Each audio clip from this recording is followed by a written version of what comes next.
Hey scholars, Professor P here. Listen, today what we're going to do is we're going to take a look at critical thinking, but we're going to do it a little differently. Rather than me discuss it in the classroom with you, you're going to watch this video. It's going to be about 8 minutes once we get it started. You already have the study guide.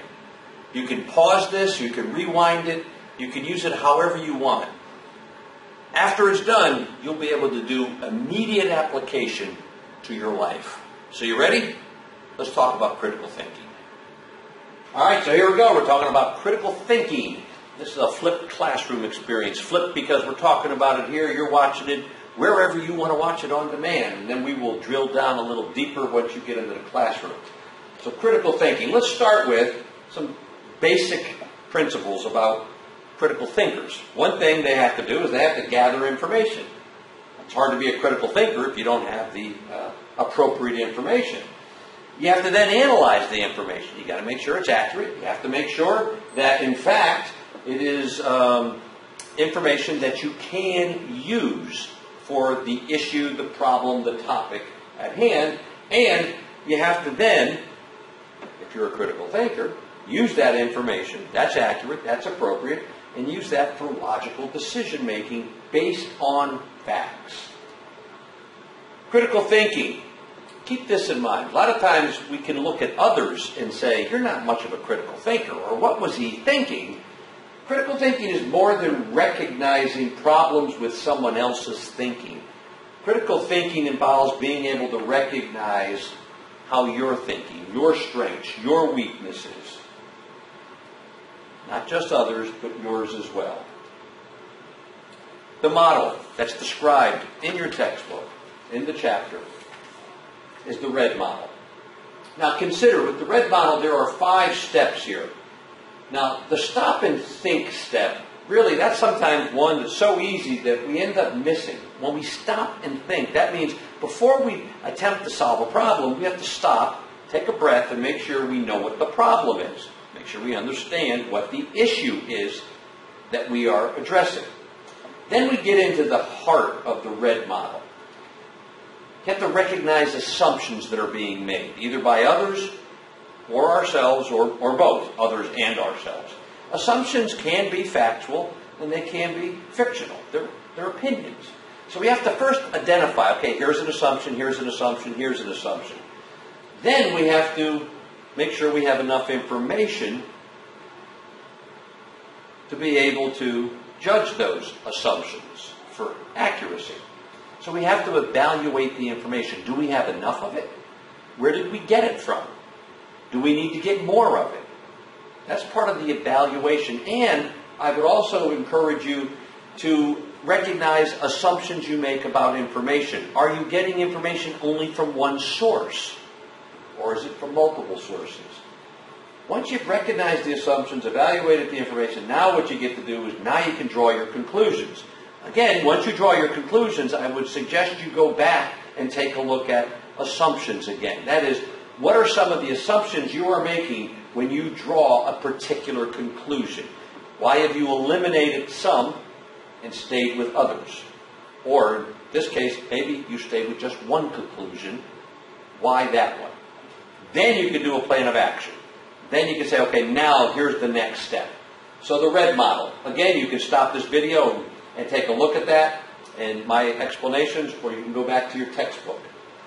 There are critical thinking traps we have to be aware of. I want to mention just one of them, and it's called a confirmation bias. And just like the name states, a confirmation bias means that we selectively perceive, we selectively take in information that only confirms, agrees with our leanings, our opinions, and our assumptions.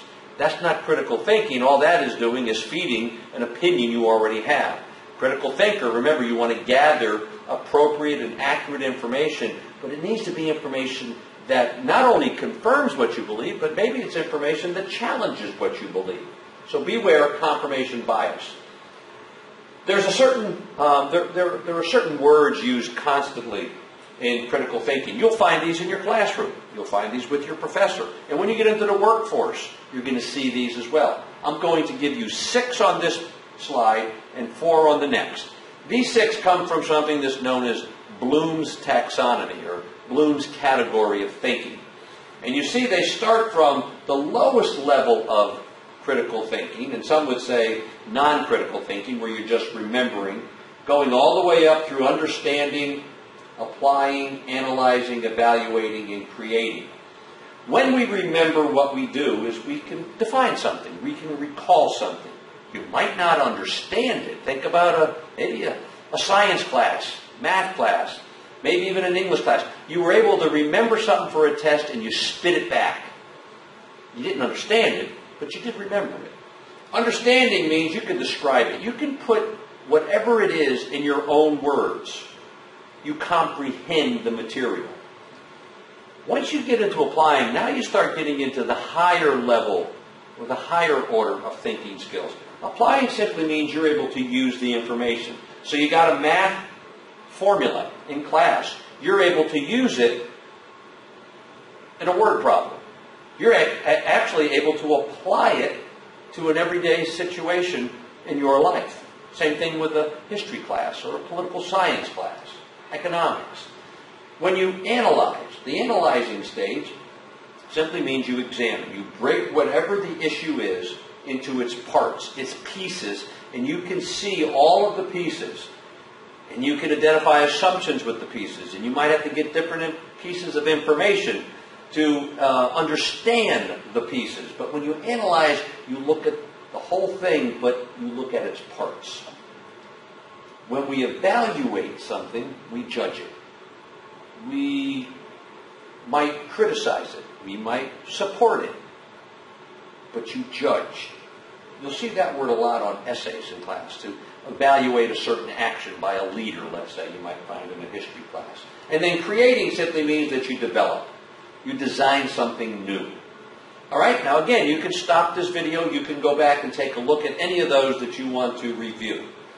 The last four, I use the acronym CARL. Karl Stickley stands for clarity. When we critically think, when we have a critically thought out argument, it needs to be clear, understandable to other people and to ourselves. It needs to be accurate. That gets back to the facts. It can't be fictional, it needs to be factual. It needs to be relevant. Whatever we're talking about needs to pertain to the topic, to the problem, to the issue. It needs to be logical. Got to make sense, right? Not rocket science. Not rocket science at all. So here's what I want to do. I want to finish up in our last minute and give you a little assignment where what you're able to do is take the red model and apply it to your dream. You know, in our class, that's been the theme this semester. What is your dream? And what are you doing to get there? So take a moment and you can once again shut the video off and just write a few sentences, your dream. Why are you in college? What is it that you want to do? What is the goal? Then when you do that, identify assumptions you're making about the dream. Assumptions you're making about your goal, your major, your career, whatever the dream is. What information do you already have that supports your assumptions? And then what information do you still need to give you a broader view, a more complete view of this dream, this goal? And then, what's your next step? Because you know the best way to get to the dream is you got to take a step. All right? So there you have it. Complete those questions, answer those questions, and bring those to class. All right, so there you have it, scholars. Critical thinking in 8 minutes. Again, the beauty of this is you can shut it off, you can review it anytime you want. I suggest you look at it a couple of times, go back to the pieces that might have been a little quick. And then don't forget that little assignment. Apply the red model to your dream, write your answers, bring those to class. We're going to drill down even deeper the next time we see each other. All right, remember to choose well, live well, and be well. See you in class. Bye-bye.